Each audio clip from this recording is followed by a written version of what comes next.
Hello students, today I am going to continue some important questions of sample paper of science. Now the first, this question is question number 12. Describe the structure of mitochondria with a special emphasis on his membrane covering. How can we relate the structure of membrane with the function? देखो बेटा, mitochondria का आपको structure बनाना है कि mitochondria कैसा होता है, rod shape होता है. ओके, इसको हम क्या बोलते हैं, power house of the cell बोलते हैं. Power house of the cell क्यों बोलते हैं? Because they contain the enzymes which are necessary for the oxidation of food. Okay, during the process of respiration, and it release the energy in the form of ATP. What is the full form of ATP? Adenosine triphosphate. Okay, this ATP is called as the energy currency of the cell. Okay, so this energy is used by the cell to perform the various functions like the mechanical work and biosynthesis of new chemical compounds. Okay, so this is called as the power house of the cell, क्योंकि इसमें energy store होती है. Okay, now next is,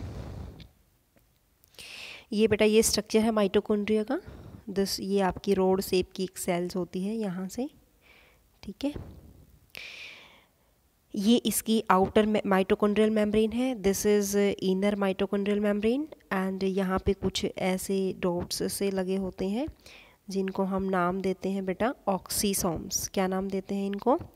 ये जो dots हैं इनको हम देते हैं ऑक्सीसोम. और ऑक्सीसोम्स का दूसरा नाम क्या है बेटा? F0 F1 particle. क्या बोलते हैं? F0 F1 particle. ओके, और जो भी माइटोकॉन्ड्रिया के अंदर जो ये लिक्विड फिल है, दिस इज माइटोकॉन्ड्रियल मैट्रिक्स. और बेटा यहाँ पे कुछ ऐसे आपको दिखाई दे रहे हैं इस तरीके से. ये आपकी क्या है? क्रिस्टी. ठीक है, क्रिस्टी बोलते हैं इसे. ओके, नाउ देखो ये आपको डायग्राम बनाना है, ड्रॉ करना है, and after that you will explain the mitochondrial membrane. Mitochondria to bound by the double membrane. इसमें दो मेम्ब्रेन होती हैं, आउटर और इनर. आउटर मेम्ब्रेन बेटा पोर्स होती है, इनर मेम्ब्रेन डीपली फोल्डेड होती है. ओके, ये जो फोल्ड्स होते हैं, जैसे मैंने अभी बताया, ये ऐसे फोल्ड्स हैं, इसको हम क्या बोलते हैं? क्रिस्टी. इसको हम नाम देते हैं Christie.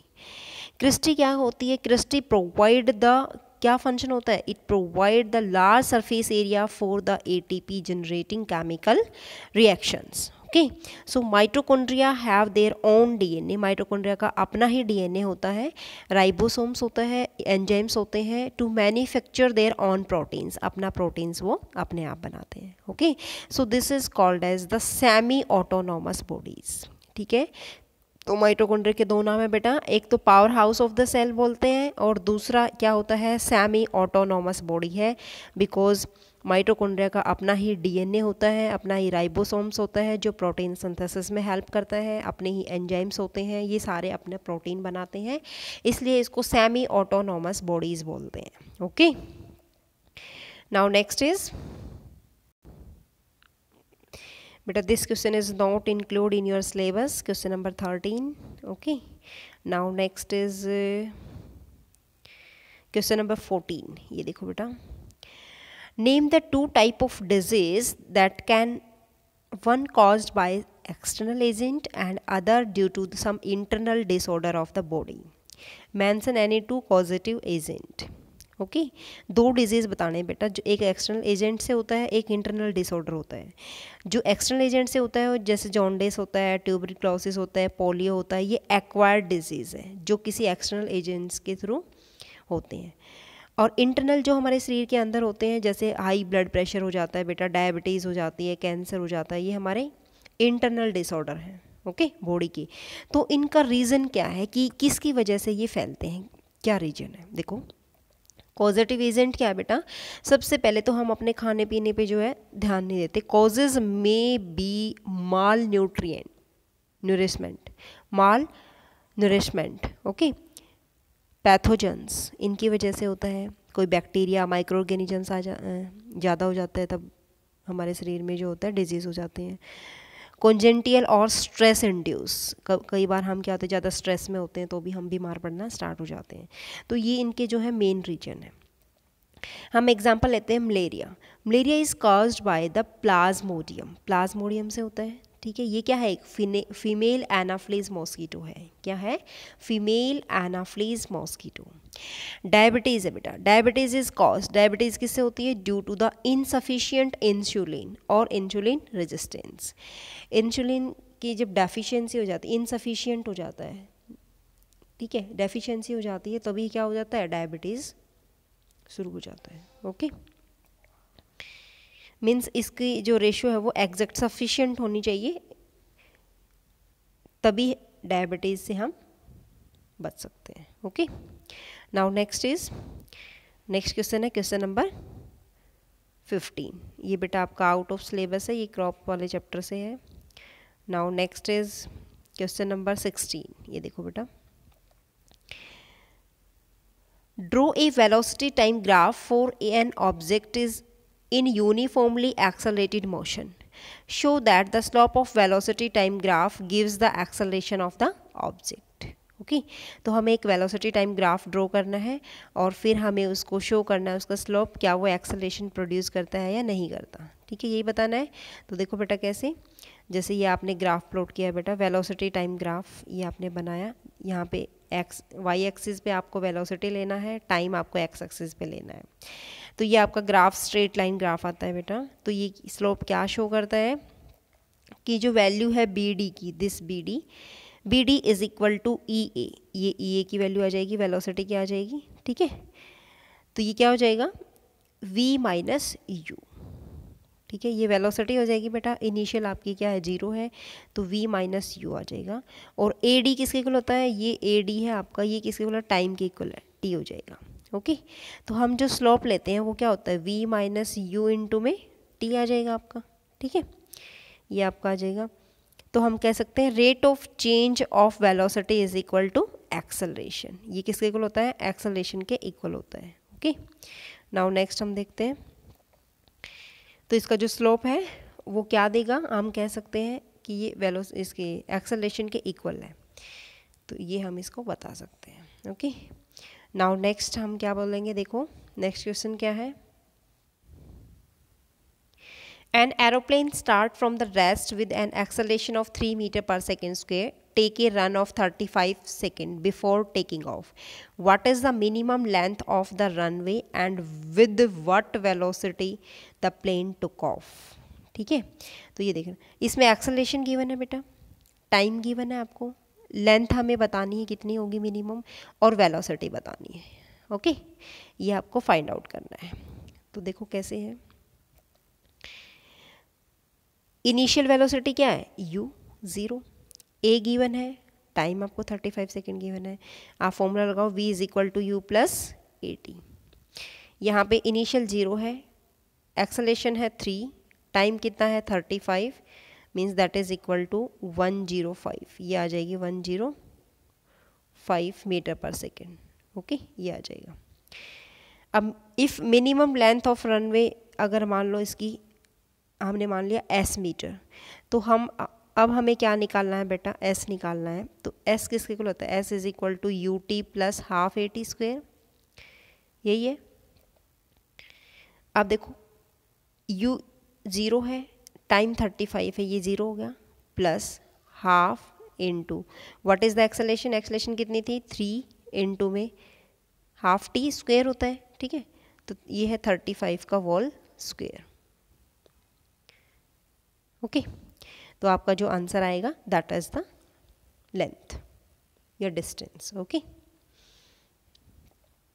Now next is question number 17। State the 2 factors on which the gravitational force between the 2 object depends. ऐसे 2 फैक्टर्स बताने हैं जिन पे ग्रेविटेशनल फोर्स दोनों ऑब्जेक्ट के बीच में डिपेंड करती है। तो देखो बेटा, ग्रेविटेशनल फोर्स किसके इक्वल होती है, gravitational force of 2 object that is equal to the directly proportional to the product of their masses. जैसे ये फोर्स होती है, ये होती है m1 m2 divide by r square. तो it means it is directly proportional to the product of their masses and inversely proportional to the square of the distance between them. Okay, तो ये क्या आ जाएगी, force आ जाएगी.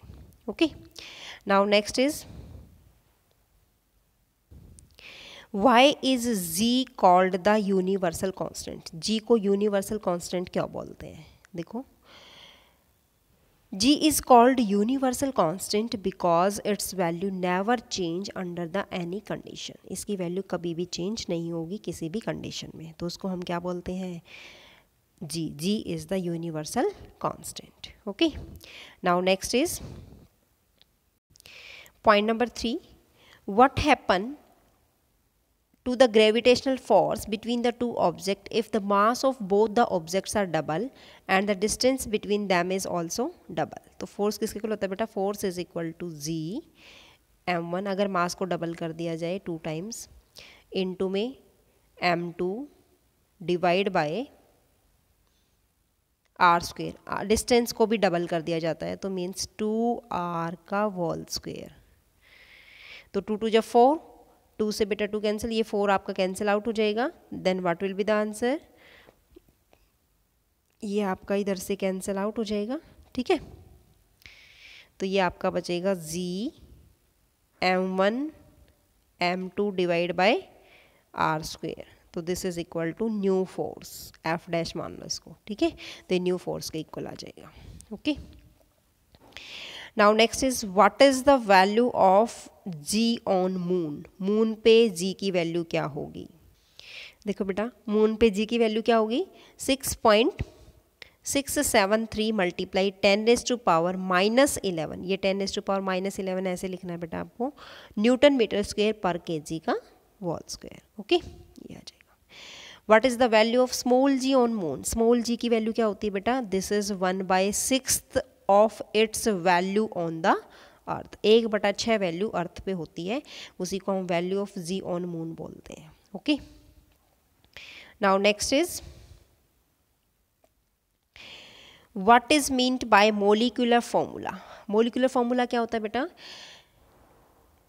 Molecular formula that represent the constituent element and the number of atoms of each element that present in one molecule of the compound. जैसे मान लो मैंने ये लिखा CaCO3, तो क्या रिप्रेजेंट करता है, ये एक मोलिकुलर फॉर्मूला है, 1 मोल ऑफ कंपाउंड है ये, इसमें कितने number of atoms each element के प्रेजेंट हैं, तो this is called as the molecular formula. Okay, ठीक है।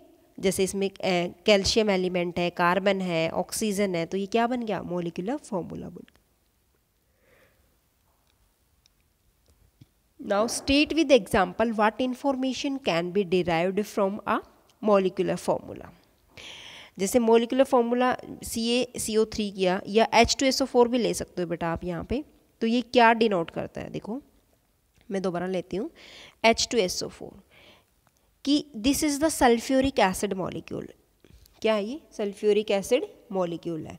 It represent hydrogen, sulphur and oxygen atom. Okay, फिर हम ये कह सकते हैं कि 1 मोल ऑफ सल्फ्यूरिक एसिड के अंदर 2 एटम्स हाइड्रोजन के हैं, 1 atom sulphur and 4 atoms of oxygen is present. Okay, तो ये फॉर्मूला, कोई भी फॉर्मूला हमें क्या डिनोट करता है कि हर एलिमेंट में कितने एटम्स प्रेजेंट हैं। Okay, now next is right the name of the compounds represented by the following formula. ठीक है, जैसे मैं एक एग्जांपल लेती हूँ यहाँ पे, आपका इनके आपको बताने हैं इनके नेम। जैसे फर्स्ट लिखा बेटा MgNO3 का ट्वाइस, ठीक है, तो ये क्या है, मैग्नीशियम नाइट्रेट, MgNO3 का ट्वाइस। मैग्नीशियम क्या है, Mg magnesium, nitrate NO3 minus, तो मैग्नीशियम नाइट्रेट बन गया। K2SO4 potassium sulphate, Ca3N2 calcium nitride, क्या है ये, कैल्शियम नाइट्राइड है। ओके, तो ये क्या है, it represent the name of the compound. Okay, now the next is, और ऑप्शन में है बेटा, state the basic difference between the atoms and molecules. देखो बेटा, एटम्स और मॉलिक्यूल्स में क्या बेसिक डिफरेंस है। ये आपका एटम्स है, ये मॉलिक्यूल है। Atom are the building blocks of all the matter, okay, but molecule is made up of a group of 2 or more atoms of same or different elements that are chemically bonded। ये same और different element से बना हुआ है जो chemically bonded होता है। Okay, तो इसको हम क्या बोलेंगे, एटम्स एंड मॉलिक्यूल्स बोलेंगे। Now next is, why does not atomic mass of the element that represent the actual mass of its atom. Okay, अब देखो, एटॉमिक मास किसी भी एलिमेंट का वो रिप्रेजेंट नहीं करता actual mass of its atom. क्यों नहीं शो करता, क्योंकि बेटा जो एक्चुअल मास होता है एटम्स का वो बहुत ही एक्सट्रीमली स्मॉल होता है, और we represent the mass of an atom, जिस इसमें हम मास ऑफ एटम को रिप्रेजेंट करते हैं। जो मास ऑफ एटम किसके इक्वल होता है, are relative mass compared to 1/12 of the mass of 1 carbon atom, जिसको हम C12 बोलते हैं, ठीक है, इसके इक्वल होता है ये। ओके, तो इसको हम ये नहीं कह सकते कि ये एक्चुअल मास है एटम का। एटॉमिक मास कभी भी ये रिप्रेजेंट नहीं करता, बट क्या रिप्रेजेंट करता है कि it is the relative mass compared to 1/12 of the mass of 1 carbon 12 atom. Okay, now next is, the atomic mass of element is in fraction. Atomic mass element का किसी fraction में हो सकता है, तो इसका मतलब क्या है, इसका मतलब ये है बेटा कि बहुत सारे हमारे एलिमेंट्स ऐसे हैं जिनका एटॉमिक मास डिफरेंट है, उसको हम क्या बोलते हैं, आइसोटॉप्स। ठीक है, मीन्स एटॉमिक मास डिफरेंट होता है but atomic number is same. Okay, जैसे हम यहाँ हाइड्रोजन लेते हैं, दिस इज द आइसोटॉप्स। यहाँ हमने लिया ट्रिटियम, ड्यूटेरियम, प्रोटियम, ये हम लेते हैं। यहाँ आप देख रहे हो एटॉमिक नंबर तीनों का सेम है बट एटॉमिक मास तीनों का ही डिफरेंट है। Okay, means the atomic mass of an element is the average of the mass of these isotopes which come out to be a fraction. तो atomic mass किसी भी element का किसके equal होता है, आइसोटॉप्स के मास का एवरेज होता है। ओके, तो उसको हम बोलते हैं एवरेज एटॉमिक मास। ठीक है, तो एवरेज एटॉमिक मास का जो फॉर्मूला था वो क्या होता है, जितनी हम परसेंटेज लेते हैं आइसोटॉप की, मल्टीप्लाई में जितनी भी उसकी परसेंटेज है उसको लेंगे, मल्टीप्लाई में हम उसको एटॉमिक मास से मल्टीप्लाई कर देंगे। ओके, तो हमारा एवरेज एटॉमिक मास आ जाएगा, atomic mass. Okay, now next is question number 19, give reason for the following. अब हमें रीजन देने हैं, बहुत इंपॉर्टेंट क्वेश्चन है बेटा ये भी। Isotope of an element are chemically similar. क्या एलिमेंट आइसोटोप्स जो हैं वो केमिकली सिमिलर होते हैं?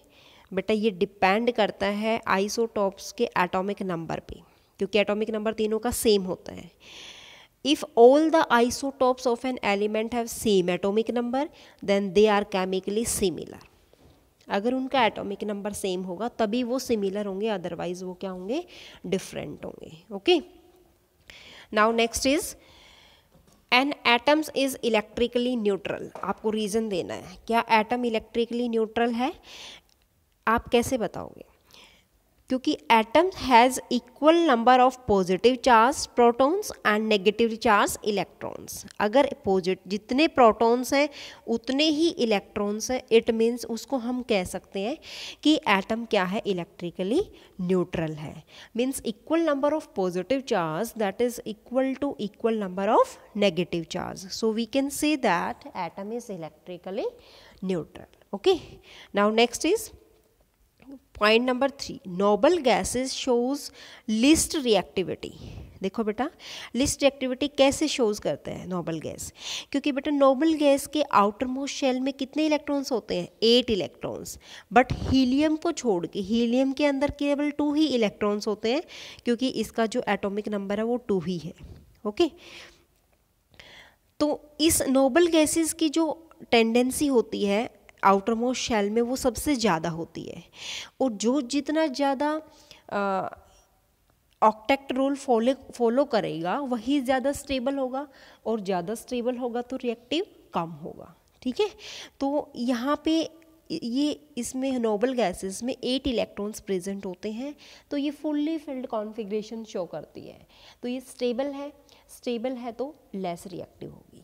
Okay, now next is ions are more stable than atoms. Ions ज़्यादा स्टेबल होते हैं एटम से। यस, बिल्कुल सही है। देखो बेटा, जैसे मान लो सोडियम प्लस आयन लेती हूँ मैं, और एक मैंने लिया सोडियम एटम, ठीक है, तो मैं कैसे कहूँगी कि ये सोडियम प्लस आयन ज़्यादा स्टेबल है एज़ कम्पेयर टू सोडियम। तो देखो पहले इसकी कॉन्फ़िगरेशन लिखो, दिस इज़ 2 8 and 1। यहाँ कितनी है बेटा, 2 and 8 and 1। अब देखो यहाँ पे देखो, मैंने इसमें से एक इलेक्ट्रॉन्स रिमूव कर दिया, तो ये बना सोडियम प्लस। सोडियम प्लस आते ही मैंने एक इलेक्ट्रॉन्स यहाँ से रिमूव कर दिया, और ये बन गया स्टेबल कॉन्फ़िगरेशन। ठीक है, तो अब इसने स्टेबल कॉन्फ़िगरेशन फॉलो की है, इस वजह से ये ज़्यादा स्टेबल है। जबकि इसमें क्या है, अभी ऑक्टेट रूल को फॉलो नहीं किया, इसमें एक इलेक्ट्रॉन्स एक्स्ट्रा है, इस वजह से ये स्टेबल नहीं है, ये वाला स्टेबल है। ओके, तो हम कह सकते हैं कि जो आयंस होते हैं वो ज़्यादा स्टेबल होते हैं एटम से। ठीक है, तो इसमें हमने बताया है because the former one has the octet structure, क्योंकि जो आयंस होते हैं वो ऑक्टेट रूल को फॉलो करते हैं, that's why these are more stable. Okay, ये आप आंसर बता सकते हो। Now next is sodium plus has completely filled K and L shell. Sodium plus में के और एल शेल कम्प्लीटली फिल्ड होती है। जैसे आपने ये बताया के एल एम शेल बेटा, 2 8 and 1 इलेक्ट्रॉन्स।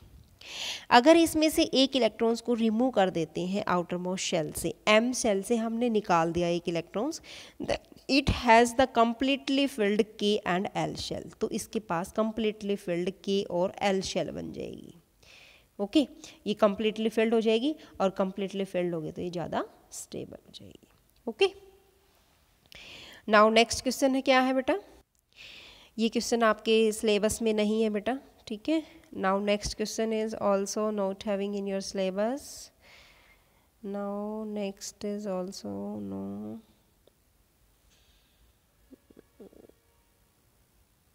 हाँ ये देखते हैं बेटा, दिस वन। देखो बेटा, a student while carrying out the separation of the mixture of sand, common salt and camphor arrange the apparatus as shown in the figure। आपको figure given है बेटा, but he could not collect camphor, उसने camphor को collect नहीं किया। जब उसने mixture किसका लिया है, सैंड लिया है बेटा, कॉमन सॉल्ट लिया है जिसमें हम NaCl बोलते हैं, प्लस कैम्फर, तीनों का मिक्सचर लिया है, तो इसमें कहता है उसने क्या है, कैम्फर को कलेक्ट नहीं किया, कैम्फर को कलेक्ट करना था, ऐसा नहीं हुआ। What is the defect in his apparatus setup, उसके एपरेटस को सेट करने में क्या डिफेक्ट आया। And name one more substance that can be purified by this, और उस सब्सटेंस का नाम बताना है जिससे ये प्योरीफाई आसानी से हो जाए। देखो बेटा, उसने ये वाला एपरेटस सेट किया हुआ है, ये प्रोसेस किस चीज़ का है, सब्लिमेशन प्रोसेस है।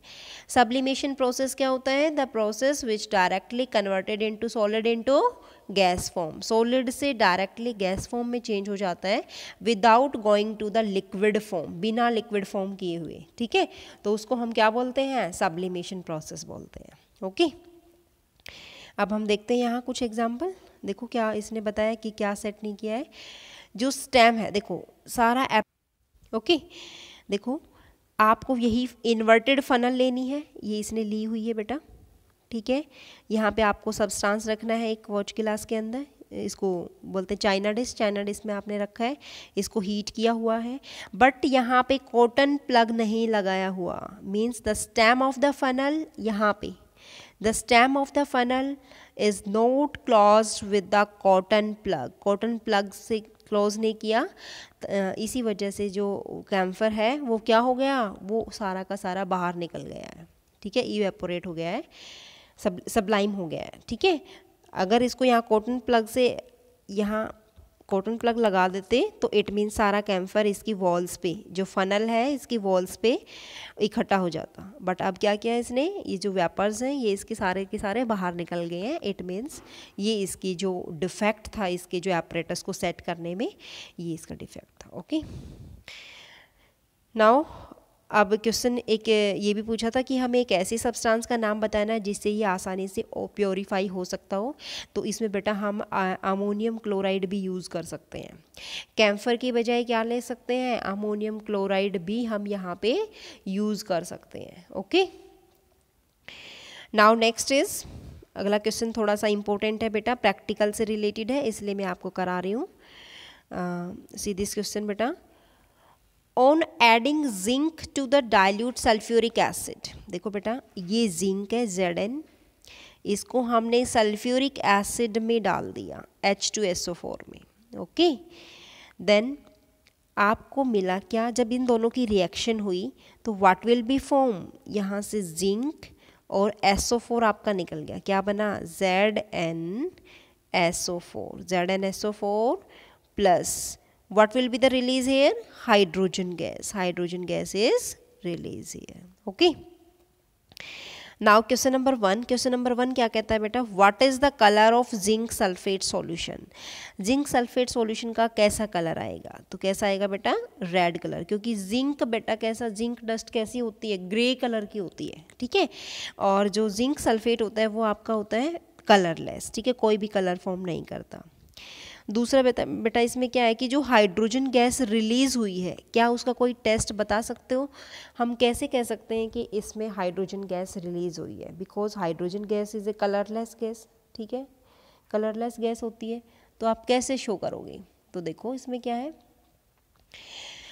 सबसे पहले क्या करोगे, जो टेस्ट ट्यूब है आपकी, टेस्ट ट्यूब के पास आप गैस इकट्ठा करोगे, हाथ से यहाँ पे अंगूठा लगा के उसको कवर कर दोगे, ठीक है, बंद करोगे, फिर इसमें गैस कलेक्ट हो जाएगी, और कलेक्ट होके आप इसके पास क्या लेके जाओगे, मैच स्टिक बांध करोगे, ठीक है, मैच स्टिक बांध करोगे तो इसमें से पॉप साउंड प्रोड्यूस होगी, क्या प्रोड्यूस होगी बेटा, पॉप साउंड इज प्रोड्यूस, तो यू कैन से दैट कि hydrogen gas is release with the pop sound. Okay, now next is, ये क्वेश्चन बेटा आपके सिलेबस में नहीं है 26, इसके बाद आता है आपका 27 is not include in your syllabus.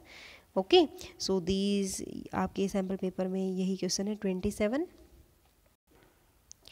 Now students please write down 2 sample paper in your fair notebook and revise it. Okay, thank you.